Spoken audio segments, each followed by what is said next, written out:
Let's talk about vision, and there is certainly a vision, it would seem, for the future of darts in this country. 16-year-old Luke Littler has made history yet again by reaching now not just the quarterfinal but the semi-finals of the World Darts Championship they're currently on at Hartley-Brewer in North London, somewhere I have certainly been over the years with my darts fanatic husband.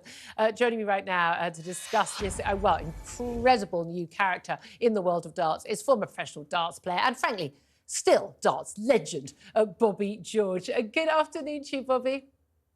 Good afternoon, Dol. Thank you so much for joining us. I mean, there's no doubt at all, Luke Littler has taken the darts world by storm, hasn't he? And he's made history. He's only 16 years old. He's a kid.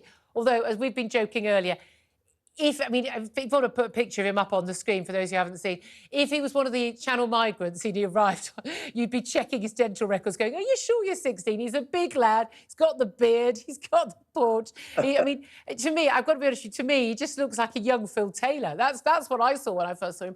But there's no doubt at all, he has the magic touch. Well, obviously, he's Youth Wealth champion. I mean, he played in the WDF first, and then so he's only young, but he's done his apprenticeship, and then he won he went in the BDC Youth Championship and won it, and that gave him a chance to play in the Seniors World Championship. And I thought, well, the first game I thought, well, yeah, there's only 3 sets, but he played pretty well. Then the next one, and then we went to 4. I thought, well, he's still keeping up the scoring and the finishing good. And then he went to 5 sets. Now, it's not just like, you can't be lucky over 5 sets, really. Not with the way he's playing. And he averaged over 100 a throw, which is unbelievable. Yeah. And obviously, it's great for the youth, the darts in the youth, because if he can do it, there'd be a lot more youngsters can do it. Yeah, exactly. I mean, what's amazing, well, I was watching it for a year when he beat Raymond van Barneveld, who was his darting hero. I mean, he's an absolute legend in the sport. And when he beat him, you imagine you're a young lad and you beat your darting, your sports hero. That was when I think everyone went, hold on a minute, something's going on here. But he's got such sort of confidence. He seems to be so relaxed. He's in front of thousands of people. By the way, having done Hartley-Brewer, I know it, absolutely smashed out of their skulls, drunk people having the best time, singing and cheering, chanting his name. He's cool as a cucumber. He's been nicknamed, Cool Hand Luke. He's even doing, yesterday, watching him, a little bit of showboating, a little bit, shall I go for the double and clear it now? I mean, just looking back at the crowd, he was having a wonderful time. He seems to have the skill, but he also seems to have the temperament and, should we say, the ballast to go all the way, doesn't he?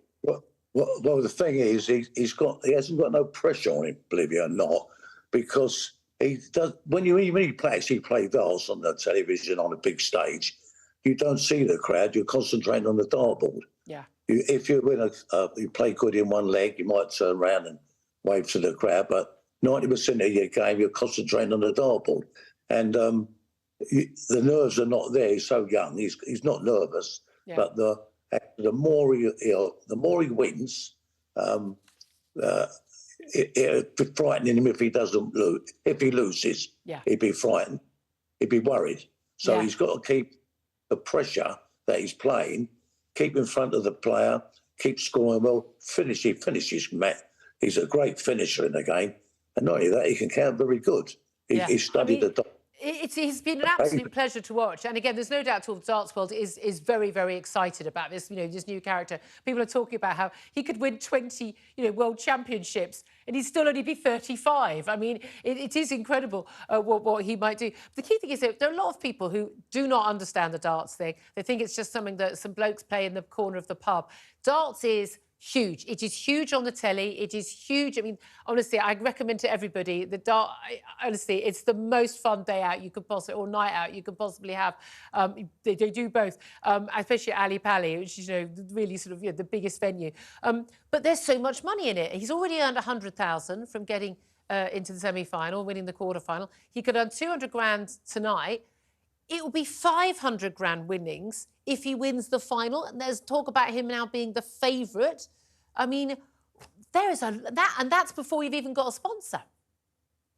Well, the thing is, you don't really, when you're playing darts and there's the prize money, you don't think about the prize money, believe it or not. You think about winning that the would game. motivate me. But when if he wins 500, if he does win 500 grand's a lot of money. It sets him up for life, really.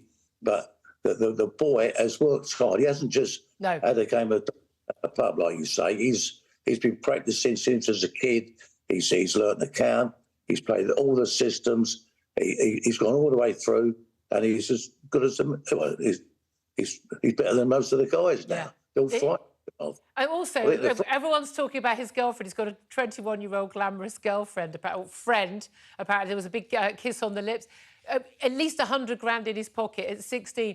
I don't know about you, but I don't think most 16-year-old boys are living that sort of dream life. I mean, this is as good as it gets, isn't it? Well, it is. I mean, it's a dream for him, isn't it? I mean, but he's earned his place. Yeah. He's earned his place. He's not just, haven't just put him in there. He played a lot of good players. He played Raymond Barnwell. Yeah, he didn't have a lucky run through, did he? Yeah. Wasn't that happy, Raymond? But Raymond's probably had his day. I don't want to be nasty, but I think Raymond's had his day to play in a World Championship. That's my opinion. Can I ask you one final question? Because this will rile people. My husband, if he's watching, he'll be really annoyed to be asking this. We used to have a bit of a debate about this. Is darts a sport or is it a game? Well, it's a game, but it's still a sport because you're competing against people. I mean, cards is not a sport. Chess is a sport. Tiddlywinks is a sport. So why not darts? So why not darts a sport? Fair point, fair point. Bobby George, pleasure to have your company. Obviously, darts legend there, Bobby George. Thank you very much indeed for joining us.